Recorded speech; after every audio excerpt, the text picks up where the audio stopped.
Strengthening Faith 6. In a narration found in Sunan ibn Majah, number 4168, the Holy Prophet Muhammad, peace and blessings be upon him, advised that the strong believer is more beloved to Allah, the Exalted, than a weaker believer. This does not necessarily refer to physical strength, which one uses to perform righteous deeds. But it also refers to gaining and acting on Islamic knowledge, in order to obtain certainty of faith. The one who possesses strong faith will fulfill their duties to Allah, the Exalted, and people correctly, and in every situation, during ease and difficulties, according to their knowledge. Whereas, a weak believer will easily fail in their duties to Allah, the Exalted, and people in difficult situations. In addition, the faith of the weak believer is based on blind imitation of others and not Islamic knowledge.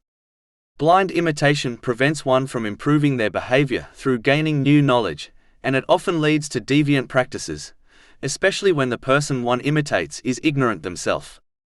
Blind imitation does not suffice when one faces difficult situations which require steadfastness, which in itself is rooted in gaining and acting on Islamic knowledge. For example, the one who does not possess Islamic knowledge easily questions and challenges destiny.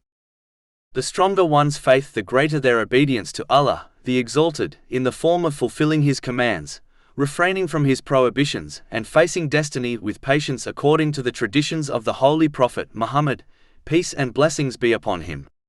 This in turn increases their success in both worlds. Chapter 41 Fussilat, verse 53.